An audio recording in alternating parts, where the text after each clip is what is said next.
नमस्कार मित्रों, अपने चैनल जीवन संदन के इस वीडियो में मैं आपका स्वागत करता हूं।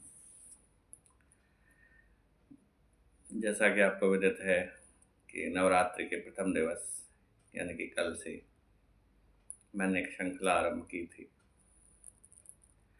जिसमें देव्य अपराध क्षमापन स्तोत्र का पर हम चिंतन कर रहे हैं। कल के दिन मैंने प्रथम श्लोक पर कुछ चिंतन किया था हम लोगों ने, और आज मैं उसी श्रृंखला में दूसरे और तीसरे श्लोक पर चिंतन करूंगा। तो पिछले श्लोक में भगवान शंकराचार्य कह रहे थे कि न मैं मुद्रा जानता हूँ, न मैं यंत्र जानता हूँ, न मैं मंत्र जानता हूँ। तो मैं क्या जानता हूँ कि मैं केवल आपका अनुसरण करना जानता हूँ। त्वदनुसरणम सो क्लेश हरणम। इसके आगे वो कह रहे हैं, मानो भगवती माता पूछ रही हैं उनसे कि विधि यदि तुम नहीं जानते तो सीख लो। यदि तुम बालक हो, मेरा अनुसरण करने वाले अबोध बालक हो, तो बड़े हो जाओ, प्रयास करो, विधि सीख लो, विधि पूर्वक पूजा करो। तो इसके उत्तर में भगवान शंकराचार्य कह रहे हैं, विधेरज्ञानेन द्रविण विरहेणालसतया। विधि की अज्ञानता के कारण, यानी विधि को न जानने के कारण, अथवा द्रविण विरहेण धन के अभाव के कारण, अथवा आलसतया आलस्य के कारण, अथवा इन्हीं सब कारणों से विधेयाशक्त्यत्वात् तव चरणयोर्याच्युतरभूत्। अथवा इन सभी कारणों के कारण जो अशक्तता, जो अशक्ति मुझ में आई है, यानी कि मैं असामर्थ्य आई है, उसके कारण यदि मैंने आपके चरणों की सेवा को छोड़ दिया तो तब भी तदेतत् क्षंतव्यम जननी, उस अपराध को आपको मुझे क्षमा कर देना चाहिए। क्यों? जननी सकलोद्धारिणी शिवे, हे सभी का उद्धार करने वाली शिवे, उस अपराध को आपको मुझे क्षमा कर देना चाहिए अपराध के लिए। क्यों? क्योंकि कुपुत्रो जायेत क्वचिदपि कुमाता न भवति। कुमाता कभी नहीं होती। पुत्र को पुत्र हो सकता है, पुत्र विधि को भूल सकता है, पुत्र कुमार पर जा सकता है, पर माता तो कभी कुमाता नहीं होती। माता तो पुत्र को प्रेम करेगी। तो यदि मैं विधि नहीं जानता, इसका अर्थ यह नहीं है कि आप मुझे त्याग दो। यदि मैं मुद्रा आदि उपचारों को नहीं जानता, पूजा आदि उपचारों को, तो इसका अर्थ यह नहीं है कि आप मुझे त्याग दो। आपको उसे क्षमा कर, मेरे अपराधों को क्षमा कर देना चाहिए। यहाँ पर जो एक शब्द है जननी, वो शब्द बड़ा ही मधुर है। माता के समान अन्य माताएं भी हो सकती हैं। जैसे माता की बहन को भी माता के समान माना जाता है, बड़े भाई की पत्नी को भी माता के समान माना जाता है। इसी प्रकार अनेक माताएं हो सकती हैं, लेकिन जो यह जननी शब्द है वो केवल माता के लिए, अपनी माता के लिए ही प्रयोग में लाया जाता है। तो इसका अर्थ यह है कि तुम तो मेरी अपनी माता हो, जननी हो, मुझे जनने वाली हो, तुम मेरा त्याग कैसे कर सकती हो? तुम ये शर्तें कैसे लगा सकती हो कि तुम विधि का पालन करो तभी मैं तुम पर प्रसन्न हो जाऊंगी? तो यदि मैंने अज्ञान के कारण, विधेरज्ञानेन द्रविण विरहेण आलसतया, धन के अभाव में या आलस्य के कारण, अथवा इन सभी कारणों से उत्पन्न हुई असामर्थ्य के कारण आपके चरणों की सेवा को छोड़ दिया, तब भी आपको मुझे क्षमा कर देना चाहिए। क्यों? हे सभी का उद्धार करने वाली। यहाँ पर सकलोद्धारिणी का अर्थ यह है कि जब आप सभी का उद्धार करती हैं तो इसका अर्थ है सभी का उद्धार करती हैं। दुराचारी, सदाचारी, इसमें शर्त नहीं है। सकलोद्धारिणी में शर्त नहीं है कि आप किसका उद्धार करेंगी। जो विधि पूर्वक आपका पूजन करेगा आप उसका उद्धार करेंगी, यह शर्त नहीं है। आपकी कृपा जो है अहेतु की है, उसकी कृपा का कोई हेतु नहीं है। तो सकलोद्धारिणी शिवे, हे सभी का उद्धार करने वाली शिवे, आप मुझे क्षमा कर दीजिए मेरी असामर्थ्य के कारण अथवा विधि का पालन न करने के कारण, क्योंकि कुपुत्र तो हो सकता है लेकिन कुमाता नहीं होती। जीव तो मायाबद्ध हो सकता है पर आप मायाबद्ध थोड़ी हैं। आप आप तो माया से पर हैं, इसलिए आप मुझे क्षमा कर दीजिए। इसे अगले श्लोक में कह रहे हैं आचार्य,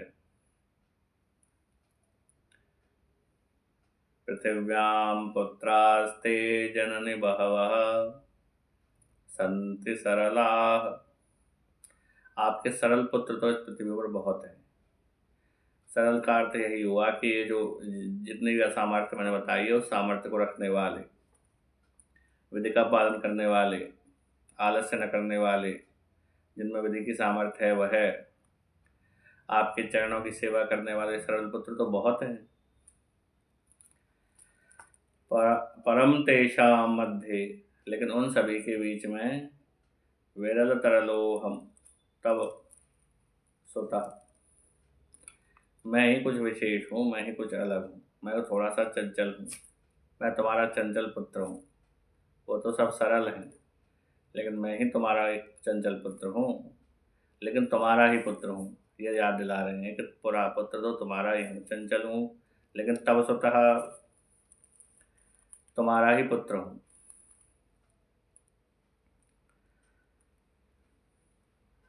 यहाँ पर पुनः एक बार कह रहे हैं जननी, पृथिव्याम पुत्रास्ते जननी, हे जननी, यानी मेरी खास माता, मेरी विशेष माता, मेरी ही माता, और मैं तुम्हारा सुत हूँ। तो उन सभी में मैं चंचल हूँ।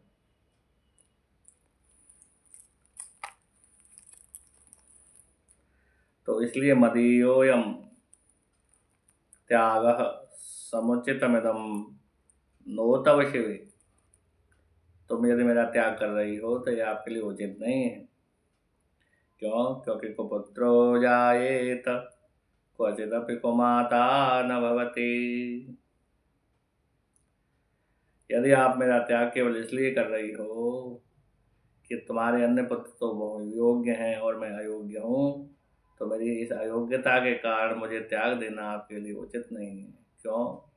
क्योंकि कुपुत्रो जायेत क्वचिदपि कुमाता न भवति, क्योंकि आप कुमाता हो ही नहीं सकती, आप मेरा त्याग कर ही नहीं सकती।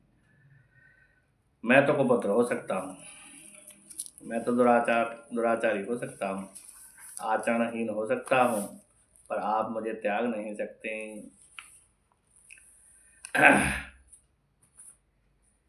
किसी जगह पर यदि कोई पिता बैठा हो जिसका कि पुत्र नालायक हो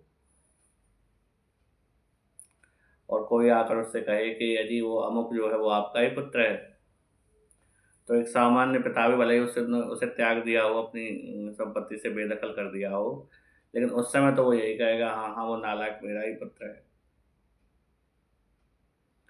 वो मना नहीं कर सकता। तो इसी प्रकार ये तो एक सामान्य माता पिता की बात है। आप वो तो माता तो जगन माता है। तो जीव कितना भी दुराचारी हो, कितना भी संसार आसक्त हो, संसार में फंसा हुआ हो, लेकिन वो भगवती की शरण में या भगवान की शरण में सदैव जा सकता है। यही इन श्लोकों का तात्पर्य है। शरण में जाने का अधिकारी हर एक भक्त है, इसके लिए योग्यता की आवश्यकता नहीं है। भक्ति योग में अपनत्व की अधिक आवश्यकता है कि भगवान मेरे अपने हैं और मैं भगवान का हूँ। इसमें विधि की अधिक आवश्यकता नहीं। लेकिन यहाँ पर इसका अर्थ यह नहीं है कि यहाँ पर विधि की उपेक्षा है। विधि की उपेक्षा नहीं की गई है, विधि पूर्वक ही सारा कार्य करना चाहिए यथा संभव, यथा सामर्थ्य। लेकिन जो महत्व अपनेपन का है वो महत्व किसी चीज़ का नहीं। भक्ति योग में 3 योग भगवान ने बताए हैं ना, कर्म योग, ज्ञान योग और भक्ति योग। तो ये भक्ति योग की विशेष बात है। प्रार्थना केवल भक्ति योग में ही संभव है, अन्य योगों में प्रार्थना संभव नहीं है। ज्ञान योग में तो प्रार्थना संभव ही नहीं है। क्यों? क्योंकि ब्रह्म तो निरपेक्ष है। वो न किसी का बुरा करता है, न भला करता है। वो न कर्म किसी के कर्म को ग्रहण करता है, न कर्म फल को ग्रहण करता है। वो न किसी की सहायता करता है, न किसी का बुरा करता है। लेकिन भगवान भक्ति योग में सब भक्त की सहायता करते हैं, भक्त को उसका उद्धार करते हैं।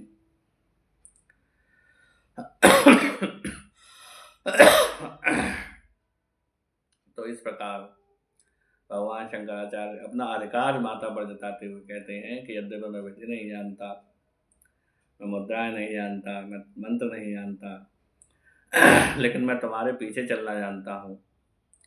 दूसरी बात यह है कि तुम्हारे अनेकों सामर्थ्यवान पुत्र होंगे, मैं तो सामर्थ्यवान नहीं हूँ। मैं तुम्हारे उन सभी पुत्रों में सबसे अधिक चंचल हूँ, लेकिन फिर भी तुम मेरा त्याग नहीं कर सकती। तुम मुझे इन सभी अपराधों के लिए क्षमा करो। क्यों? क्योंकि तुम माता नहीं हो, तुम माता हो, जगन माता हो, अम्बा हो, दयालु हो, अहेतु की कृपा करने वाली हो। इसलिए तुम मुझ पर कृपा करती रहो। तो यही इन दोनों श्लोकों का अर्थ था, जिसका हमने आज चिंतन किया। नवदुर्गा के पवित्र पर्व पर भगवती का चिंतन करना और भगवती के भक्तों, इस प्रकार के शरणागत भक्तों का चिंतन करना बहुत ही शुभ है।